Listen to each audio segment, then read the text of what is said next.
I'd like to welcome everybody to our fall series in the Brown Bag webinar with Rich Hellig from the Dow Chemical Company, who's here to explain to us goals and tools to drive sustainability.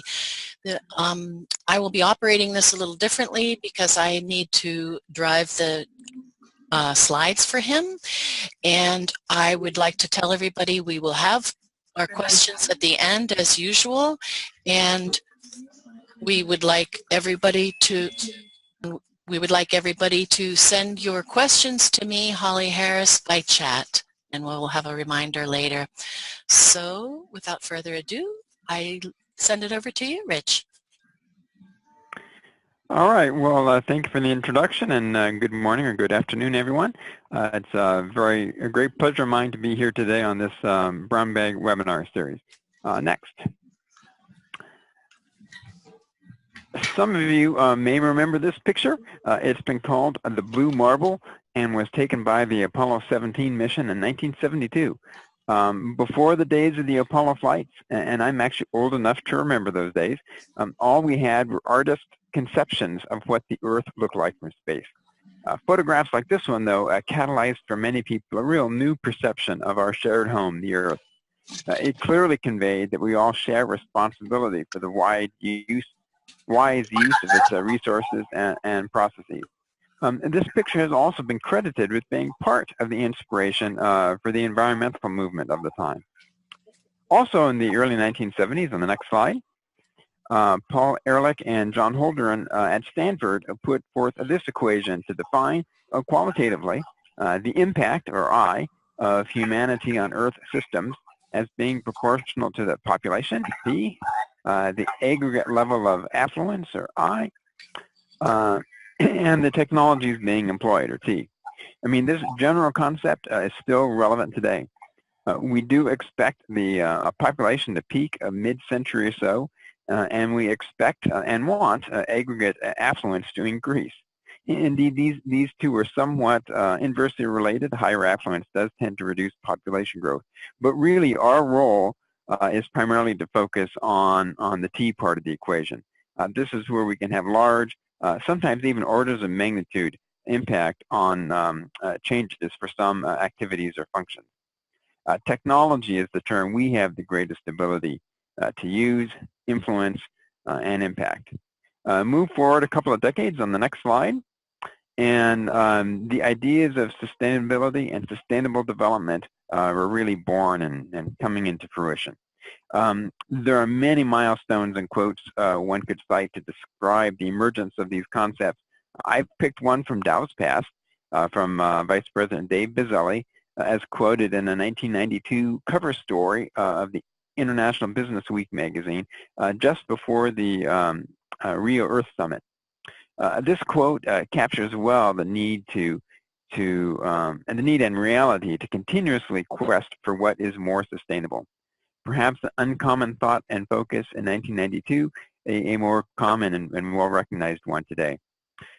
At Dow, this quest really started in earnest with the development in 1995 of our bold 10-year goals for environmental health and safety on the next slide. We didn't call them sustainability goals yet, but that is what, in fact, they were. This first set of goals focused on our operations, the things that happened from gate to gate, as we might call it, within our direct control. And the focus was with respect to safety, resource use, and emissions. We would now look back on this and call this the footprint of our operations. It's an essential starting point, our own operations. There's not too much point in looking more broadly and externally until you know what's going on in your own shop. We needed to collect and track and report data on emissions, on resource use, on waste, injuries, illnesses, all the different kinds of impacts that our operations had on ourselves, our employees, and also on our immediate surroundings. These goals were bold and generally successful, leading to quite significant reductions in waste, in energy use, and emissions. The one that, of course, most personally and directly particularly impactful on me was the goal to achieve in 10 years a 90% reduction in the injury and illness rate, which is shown on the next slide, where we didn't quite make the 90% goal in the first 10 years. Those are the yellow bars on the left-hand side of this plot, hitting, though, about 85%, which is really quite remarkable. It showed the possibility of having huge changes in both behavior and results by having the ambitious goals, the metrics, and support of them over a 10-year period. The right-hand side of the chart shows the continuation of this trend under the next set of goals for 2015, which were now called sustainability goals. It's really quite something, quite amazing, to change the injury and illness rate by almost 2 orders of magnitude over 20 years. We went from having injury and illness rate, I'd say, rather typical of industry, to one that is now more similar to, or even better than, say, working in a bank, and statistically safer to be at work than at home. Goals were a key part of making this possible. On the next slide, besides our continued focus on the footprint, this second set of 10-year goals, the 2015 sustainability goals, also introduced a focus on what we now call our handprint. That is, the benefits of using, made possible by using our products. These goals include the idea of measuring aspects of sustainable chemistry related to our entire product portfolio, goals for increasing information related to product safety, and a goal related to breakthrough world challenges, new technologies that would have a significant impact on human health, clean water, food supply, energy efficiency, and housing. We identified and vetted actually 4 such breakthroughs, which are shown on the next slide. These were polyox polymers used in Lifebuoy soap as a way of making hand washing more affordable and practiced in the developing world, working in conjunction with Unilever on those. Betamate structural adhesives to allow better bonding of dissimilar materials and thus weight reduction and fuel savings in automobiles and other vehicles that enabled. Film Tech Eco reverse osmosis elements that achieved a significant reduction in electrical energy input to get the same level of performance for water purification systems. And finally, omega-9 healthy oils, largely from canola, bred to have more oleic acid, which gives increased thermal stability without the need for hydrogenation, thus eliminating trans fats in the oils. I mean, these are all pretty exciting breakthroughs and a great result of having some of these goals in place.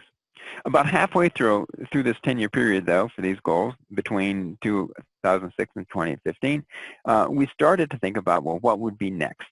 How can we continue to have relevant and impactful goals? We started on the next slide by asking the question of what the world and Dow would look like on Dow's 200th birthday, that is in 2097. Now, what would population and affluence and technology and Earth systems look like at that time? What sort of goals would be relevant now to possibly influence our path towards that future state? What even was the right time horizon for these goals? Something very short and perhaps actionable now to drive change fast, or perhaps longer term where we could potentially be more bold and aggressive about what we were going to put into them. Asking these questions used a process shown on the next slide, and the process to develop the goals that literally involved thousands of people. There were core groups of people developing the potential goals in about 10 thematic areas. We asked customers, employees, and perhaps most importantly, a group of external thought leaders. That's the SEAC acronym, we pronounce it SEEK, that stands for Sustainability External Advisory Council. The SEEK meets with Dow's executive leadership and has twice a year, and has done this for more than 20 years to provide really excellent and challenging feedback and input.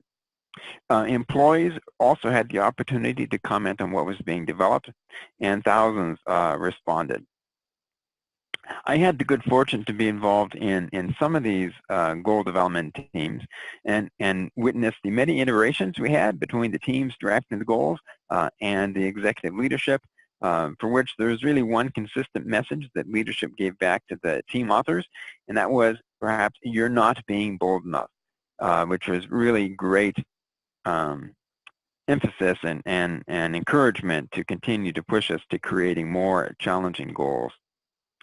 At the same time that we are working through this process, on the next slide, we had the opportunity to look over the virtual shoulder of the UN, who was working on their, or really you can consider it our, because we all are all in this together, the UN Sustainable Development Goals, or SDGs, as a next step for the UN, for global society beyond the Millennium Development Goals.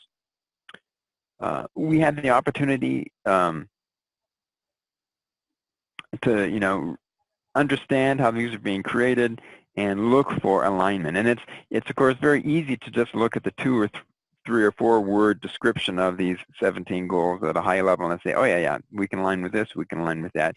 But it takes a little more time and effort to look at what are some of the specific items in the details below these and look for alignment there. A lot of those detailed goals are really designed more for countries than they are for corporations, but they're still quite possible to find good alignment and be truly an excellent source of inspiration for putting together goals.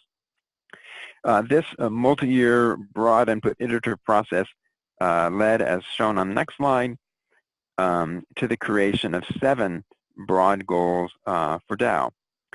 Each one of these is depicted by icons, and they are from left to right in the top row, defining the blueprint, delivering breakthrough innovation, and addressing a circular economy, and across the bottom row, valuing nature, safe materials for a sustainable planet, engaging for impact, and world-leading operations. Each one of these goals has an executive sponsor and an implementation leader or two.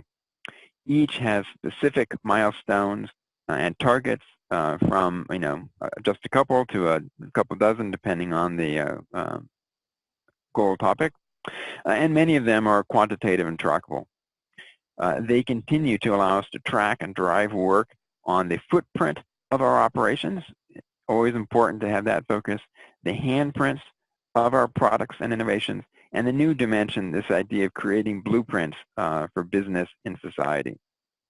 Sustainability goals really help drive thinking beyond the current quarter's financial statements and some of the pressures of day-to-day operations. I could talk a long time about any one or all of these, but I've picked 2 to talk about, although you can find more information on any of these online or in the question and answer period afterwards. The next slide talks about the first one I'll talk about, and that is the goal to advance a circular economy. The goal statement is quite broad and focuses on the products and the collaborations necessary to pursue this idea of a circular economy. Since this goal was rolled out 3 years ago, this idea of what it means to be circular has become even better clarified and more people involved in this process. So it's exciting to see how this is a development area for the future. And it's also, of course, a very challenging thing to do. One example of a step in the direction of a circular economy is the concept shown on the next slide of an energy bag.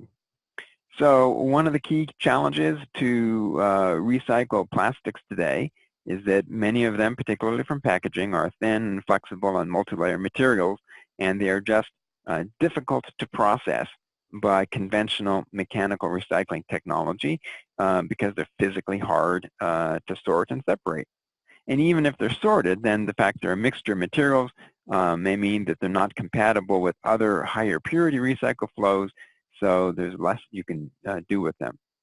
The idea behind the energy bag is to allow a simple way to segregate and collect these not currently recycled materials so that they can be used, for fuel value or converted to a new chemical or fuel feedstock, such as using pyrolysis or other chemical conversion technology.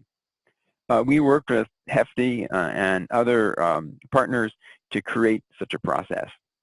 So the way it works is that not currently recycled plastics are put in a distinctively colored and distinctively sized bag that could be used by consumers, set out as part of a curbside collection, and then sorted at the Material Recovery Facility, or MRF, or MRF as we call it, and then go on to its next use or application. A pilot in Citrus Heights, California, and then following that, an initial implementation in Omaha, Nebraska, really demonstrated technically that these bags do survive collection and sorting, and that the compositions of the not currently recycled plastics that we get are useful for other purposes, and we can actually change consumer behavior to adapt to this sort of collection process. So the program has now been expanded to more communities in Nebraska, to Boise and other communities in Idaho, and in Cobb County, Georgia. So by the end of this year, there'll be more than 200,000 households that are able to participate in an energy bag recovery scheme. The second goal that I want to talk about, which is on the next slide, is the valuing nature goal. And this is also focused on a new topic for companies to try to act on, and a challenging one to define. The high-level description is on the screen. This idea of including natural capital and decision-making in a large global business on our scale really hadn't been done before this goal was set out. And under this goal, there are a couple of bold, specific targets. The first was that by the end of the goal period in 2025, we would have delivered $1 billion in value through projects that are good for business and good for ecosystems.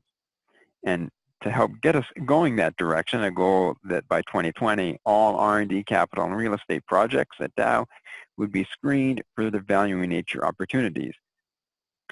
The picture on the right is one from a biological survey of a constructed wetland in Cedar of Trent, Texas, and just hints at some of the challenges in operationally trying to figure out how to measure what good for the environment looks like. Another challenge shown on the next slide is to really define what we mean by nature. It's a word we all use, and it perhaps seems obvious, but it really lacked an operationally effective definition, for us to use in trying to understand our interaction with nature. So we developed the one shown on the screen, and for us to use or for others, that captures this strong degree of interaction between systems, of the processes that these systems describe, and also of the end results of clean water, clean air, and healthy soil. And it really provides a good context to frame our work. Our evaluation of projects and their interaction with nature has been aided by development of 3 tools shown on the next slide. The first is a series of 5 screening questions. So that's the 5Q, 5 questions that are being asked of capital projects and land transactions. They're simple, multiple choice questions.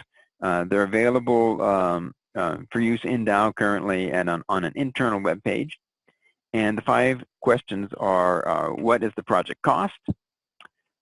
Is there a significant impact on, first, water, second, resources, waste, and emissions, and third, land use? And finally, is there a use of engineered natural technologies, such as a constructed wetland, rather than a conventional waste treatment process? Answers to these 5 questions flag the projects that might have a large impact or dependence on nature and ecosystem services. The next level of evaluation for some projects is the Ecosystem Services Identification and Inventory Tool, pronounced by its ESII acronym as EASY. And this tool is a quick survey that can be done while outside at a specific site, which assesses 8 ecosystem services for that site using an iPod app. And this was developed in conjunction with the Nature Conservancy, where we've had an ongoing collaboration for 5 years or so. And the tool is publicly available through esiitool.com. The next level for an even more select group of projects is to go through a more rigorous scorecard. We're continuing to work with the Nature Conservancy again on what goes into what would now be our second generation of this one, trying to get that right balance between rigor of the results and also ease of use. So that's still a work in progress, but we hope to have a second edition of that coming out within the next year. And then ultimately, significant projects would be evaluated by whatever the most appropriate either economic or environmental tool is for each situation, which may include, of course, Lifecycle Assessment, or LCA, which is a very useful tool in our pursuit of many sustainability goals. So I'll spend a few moments talking about that on the next slide. Lifecycle Assessment, or LCA, is the quantitative methodology to support the broader and more qualitative concept of lifecycle thinking. LCA aids decisions and is shown in this hypothetical comparison of option A and option B. The graphic shows greenhouse gas emissions, energy use, and water use for each, and ideally we would pick for the same cost and performance the option with the lowest of these three. In this made-up example, neither A nor B is best in all three, so the decision maker needs to make a values-based choice between the trade-offs, which is very often the case in the real world. On the next slide, a quick review of products life cycles. Of course, product life cycles start with materials in the earth or the air or the water, or perhaps even in the technosphere, coming from other processes or uses. They go through manufacturing stages, transport and distribution, and ultimately reach a user who gets some value from the product, and then disposes of it. And that's the end of its useful life, usually to a waste process, but sometimes back to another loop around for a different kind of application. Throughout all these steps, there are energy and material inputs and emission and waste outputs. If you keep track of these in a spreadsheet or specialized software, one can relate these flows ultimately to or from nature to potential environmental impacts through science-based models for the fate and transport of materials and their impacts. Considering all this more qualitatively is life cycle thinking. Becoming quantitative is a life cycle assessment. On the next slide, I show a diagram of, I'll call it our LCA pyramid. When most people hear the term life cycle assessment or LCA, they can think a bit apprehensively about the highly rigorous, very detailed, thoroughly documented, externally reviewed kind of project that complies with the International Standards Organization standards. And these kinds of studies are essential for public disclosure of comparative assertions. That is, if you want to say, this coffee cup over here is environmentally superior to that one over there. Personally, I and Dow generally, we only do a few of these per year since they do take a lot of work and cost to complete. But we can and do LCA and life cycle thinking calculations much more quickly with sufficient detail to create useful insights for internal decisions, for confidential communications, and to guide R&D choices with much more rapidly than we would to create an ISO-compliant report for public disclosure. Keeping things simple can be accomplished by using, for example, databases rather than specifically collected data for the initial internal calculations. including databases that link costs to potential environmental impacts. These are called, among other things, environmentally extended input-output databases. One also needs really the right culture to consider the life cycle consequences and implications of all decisions. And this is where having the goals in place is pretty important, such as our 2025 sustainability goals. I've, on the next slide, recopied the icons for the 7 goals and added a little pyramid on top of those, the 6 out of the 7, where life cycle thinking or even life cycle assessment is an integral part of the detailed goals and actions under each of these broad areas. Having a life cycle perspective and some numbers to quantify various comparisons is essential to writing blueprints. It's also essential to defining what is a more sustainable innovation, and also to figuring out if a circular economy idea is truly going to use less resources and have less impact than some other option, and to do that same sort of thing for projects that interact with nature. The data and results from evaluating if materials are safe materials are part of the data that becomes inputs to doing LCAs, as are data on emissions and waste production and other kinds of information from our operations. So, for those goals are related to how we use LCA, and there are elements, 2 of them, that relate to the information that's essential for putting together LCAs. As a specific idea, on the next slide, I'll mention the idea of quantifying the benefit to burden, or the handprint to footprint ratio, which is part of the goal for delivering breakthrough innovation for Dow, as and the concept is built on a life cycle calculation or estimation. If you express both of these on the same metric, then you end up with a nice dimensionless number that you can potentially compare different kinds of impacts with on the same sort of ranking and evaluation scheme. And we'd like, of course, the numerator to get as large as possible, bring the most benefit, and the denominator to get smaller. The specific 2025 goal shown on the next slide is to calculate this ratio for our current product portfolio, where the target was to have this number bigger than 3. Well, why 3? An International Council of Chemical Associations study in 2009 estimated that this ratio for the chemical industry overall was about 2.5, and we wanted to do better than that. The numerator is currently based on a sum of case studies. Currently, there are about 50. Some very rigorous LCAs, some literature information, some quick estimates, usually focused on the difference in use phase emissions, because that's typically where the largest differences are. And examples of products with the largest benefits come from insulation of buildings to reduce heating loads, materials that allow lightweighting of vehicles, and lightweighting of packaging. The denominator is the total footprint for a Dow, and it's been calculated and reported in 3 parts. Our operations, so gate-to-gate information, our upstream supply chains, and the use and fate of our products downstream. This can be a potentially daunting task, but is really made feasible through use of simplified approaches, such as, again, the environmentally extended input-output databases I mentioned earlier.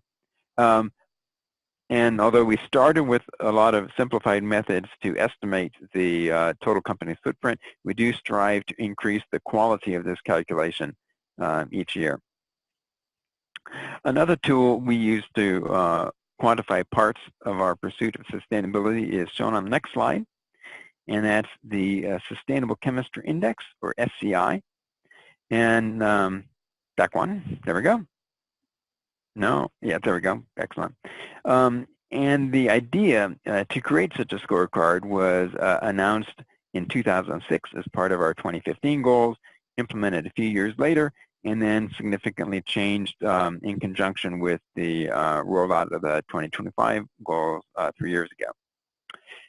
It's an internal scorecard, since there is not a well-established and accepted quantification of just what sustainable chemistry is.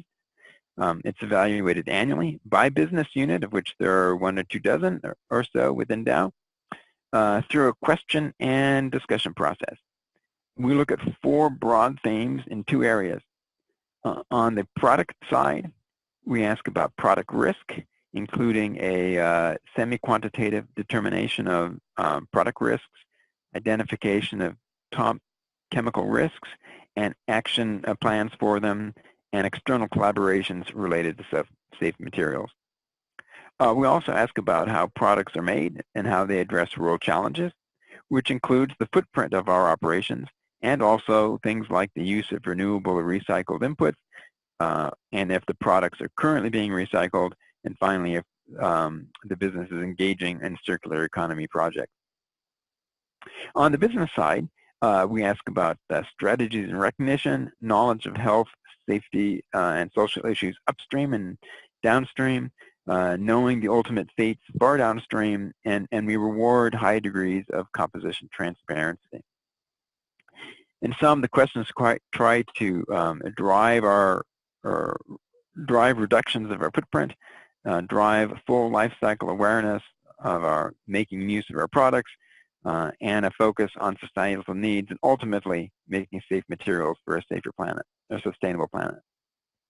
One of the deliverables from the SEI team back to each business is a scorecard, shown on the next slide, which looks like this. An example from a business that is doing rather well. They see their score as the black diamonds versus the colored bars, which are the Dow average for the 19 questions grouped into the 4 themes of risk, addressing world challenges, strategy and recognition, and value chain. I've left off the long names or cryptic acronyms for each of the questions along the bottom just for simplicity. They have been published and are available. With this, a business can see where they're doing well, and in this case, the business got a couple of high scores, the 9s in the yellow section, which were for awards and innovations, and also use of LCA and portfolio analysis. Pretty strong scores, the 5 and a 6, 6.5 in the orange section for products and R&D that address world challenges. And they could perhaps be more transparent on compositions. That's the bar over on the far right. And also collaborations related to safer materials, the last bar in the red part. This visual scorecard is supplemented by a text listing of strengths and opportunities, and a complete list of best-in-class answers so that everyone can see what a great answer looks like to each one of these sorts of questions. Finally, to also help create some friendly competition amongst the business units, we create a bubble plot showing their SEI score, their sales, and the profitability for each business. And that's shown on the next slide, sort of. Unfortunately, the details of the bubble plot are proprietary, of course. They're business-specific financial information, which we don't usually disclose. But the results are well visible to management and absolutely do create some competition, giving incentives to businesses to improve both year on year and to close the gap between them and the leading business. So on to the next slide. To summarize the key points, there are many tools with which we can drive our pursuit of sustainability in a company. And we have found the creation and use of 10-year high-level stretch goals to be an essential element to doing this, along with tools to support it, such as Lifecycle Assessment, Lifecycle Thinking, and internal scorecards and benchmarks to track and encourage progress. On the next slide, I'd like to close with another picture. Our planet has changed a bit since the first blue marble picture, and not all for the better for us or for other parts of nature. But we do have options and opportunities. This image, taken last Sunday, being a small example of one, the opportunity to see a new blue marble perspective multiple times a day, courtesy of NASA, NOAA, and their Deep Space Climate Observatory satellite, and can provide even a little daily re-inspiration to pursue sustainability. Thank you very much, and I'd be happy to take any questions. Thank you, Rich. That was also very interesting and impressive, and I love the go boldly. I have a number of questions here for you. The first one is that LCA often seems to discourage one end or other of the circular economy, first life or second life, if you will. How does that fit in with Dow's circular economy goals?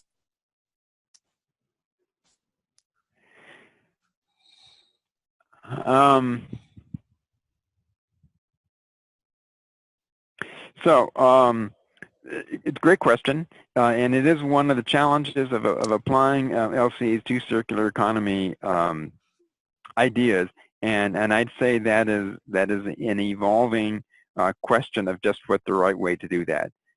Historically, we have, when you're taking something that other people regard as a waste, you bring it into an LCA and say it's coming in burden-free. So it is, you know, a wonderful material to use because it, from an LCA accounting point of view, didn't take any energy or resources to create it. And that's been a good approach because taking waste in, you know, they truly don't have other values, and that was a fair assessment of it. But as things get more and more circular, then those wastes start to have a value, and now you have to look at other ways of evaluating the burdens for that. That's like an unsettled science. When I've looked at a few in the past, sometimes I've used economic value for streams that are slightly better than waste, but still low valued coming in. And the European Commission's product environmental footprint program, you know, is looking more at sort of a 50-50 split between a first user and a second user of a material in a circular economy system. But it's a good question, and there's not a settled best approach for how to do that. Okay.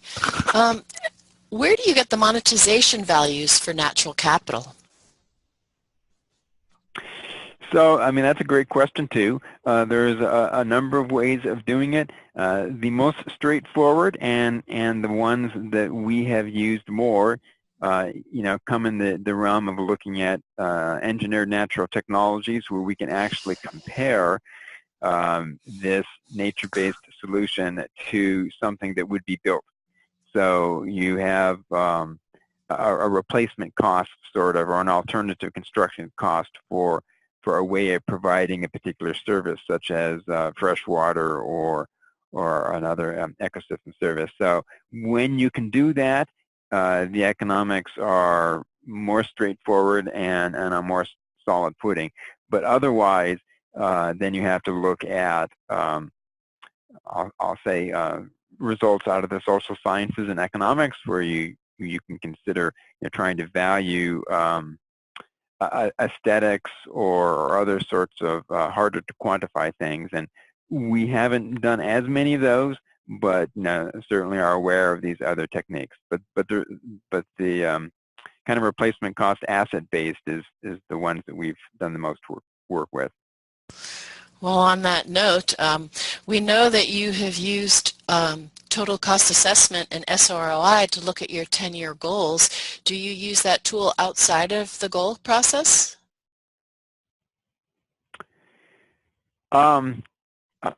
Yes, we have. We have used that to look at,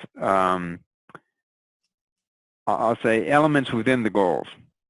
So in addition to using that to look at the goals overall, we have applied those kind of methodologies, the total cost assessment in particular, to look at different strategies for elements within the goals. So yes.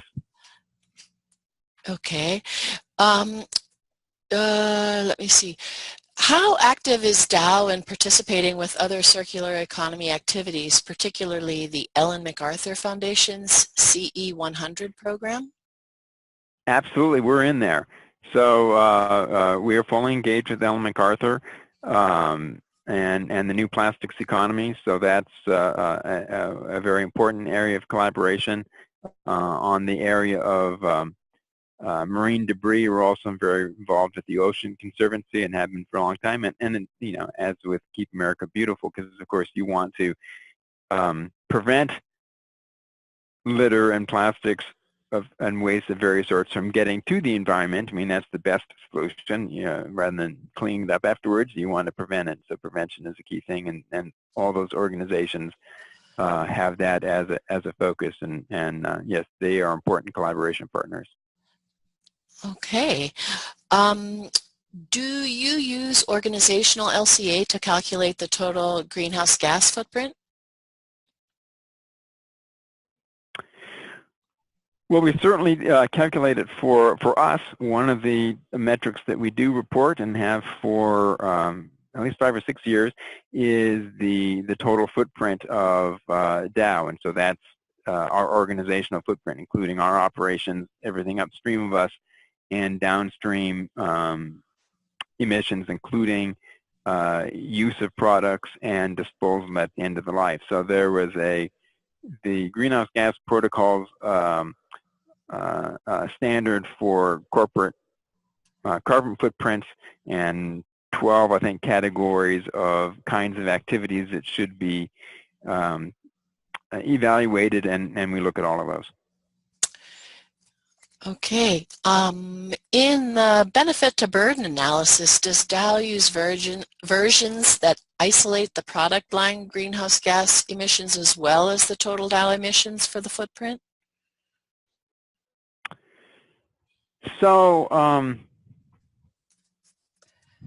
say yes, because you can calculate that with either Dow average in the denominator or the Dow total. Well, from a total, so the goal we have is to have our current product portfolio have a footprint or benefit 3 times greater than our scope 1, 2, 3 full life cycle footprint.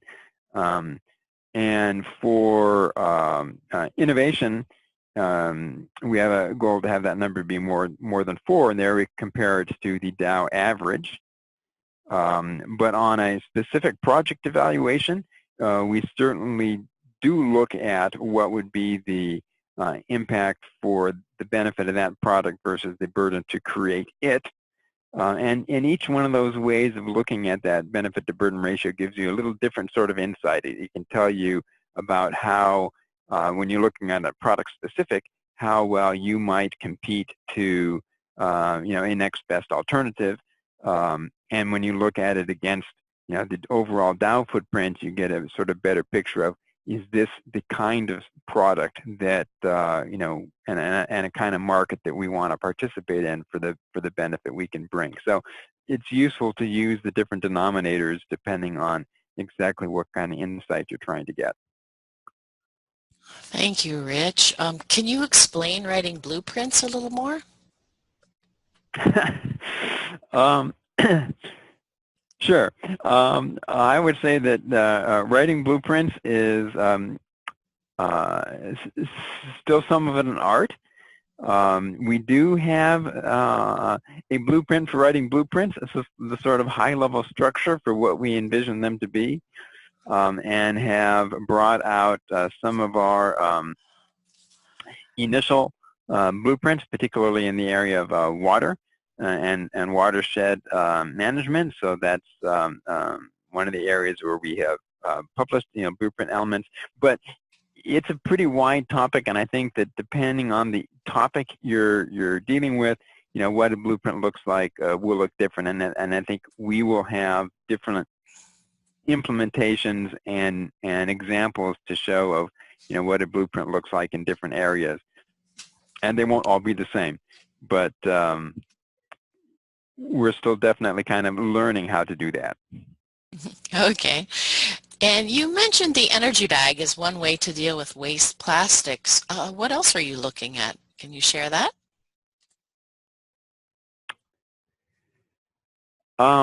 Sure.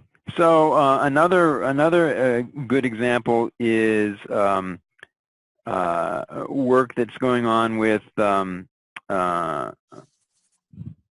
what they call it the MRF of the future, MRFF. So this is for how you can better handle the flexible materials that are going into and currently are undesirable because they literally clog up the conveyance systems and can't be handled because of their form and the density. And so there are technical solutions that are being worked on, and so we are collaborating with organizations to help get the MRF of the future demonstrated and more widely used in practice. As I mentioned, the collaboration with the Ocean Conservancy and MacArthur Foundation are another couple ways. So that we're working on that, and that is really with this focus on preventing plastics from getting into the environment. Okay. Someone says, great presentation. What is your favorite part about being involved in sustainable chemistry at Dow? One of my favorite things is that I get to talk about it. So I've spent about 30 years at Dow, and half of that was, a little more than half, was in process research or manufacturing. But process research is fun because you get to have an impact directly on how things are made, and you can make them better. You can use less energy, use less waste. However, almost all of the information there is proprietary, so you never get to talk about it. But in the sustainability space, you need to talk about it, because if you're doing something that is good, new, and exciting, you want other people to know about it, because then maybe they can do it too, and we can all head in a good direction for all of us. So I think the ability to talk about the work that we're doing and to interact with people outside, I mean, those are personally very exciting for me about being in this space. Nice. I can see that. It's been a very impressive presentation. Another quick question. Other than SEAC, does Dow engage with wider stakeholders in your sustainability analyses? Yes. So part of the external engagement that we use to develop the 2025 goals also involved talking to customers, and customers, competitors, suppliers, but I'll focus on the customer part of it. And so we did talk to people not just on the SEAC, but other people that we had, I'll say, supply chain relationships with. We were either supplying things to them or they're supplying things to us, because it's important to have this knowledge and awareness of, well, what's important to people on both sides of your company, because we have both upstream and downstream people we interact with. So those kinds of interactions were formally part of the multi-year process to create the new goals. And I'd say that on an ongoing basis, most of those discussions are focused by people in the particular business units that interact with them. But we do try to stay engaged with people other than the SEAC. The SEAC's very good because they see us more than once, and it is their mission to influence us. Whereas with other people we talk to, they have other motivations. Yes. Well, I will take one more question, and that is, what is the greatest challenge to pursuing your goals? I think one of the great challenges with sustainability goals still is that there needs to be a lot of culture change in an organization to really make them come to life and be embraced by everybody. We love using the example of the improvement in safety performance because that represented a conscious choice and direction to try to change people's perceptions and behaviors about what it means to work safely. And it, we've been working at that. We still work at that. It takes constant effort to try to maintain that that focus and living the safety culture. And we're not quite as far along yet with the sustainability culture. Some places we are, not every place, and that's I think the challenging thing. Well, thank you, Rich. It's been a very interesting and, as I said, impressive presentation of Dow, and I would like to encourage everybody to send questions to Rich. His email is here if you have any more, and I would also like to welcome everybody to our next Brown Bag webinar, which takes place next month on October 11th, when we have Connie Hessler from Interface talking about can we reverse climate change. So tune in again, and this webinar is being recorded, and we hope to have it up by next week if you want to check back in, for those of you who may have missed part of it or want to share with others. So, as I said, thank you very much, Rich, and I will now end this webinar. Thank you. It's been a pleasure.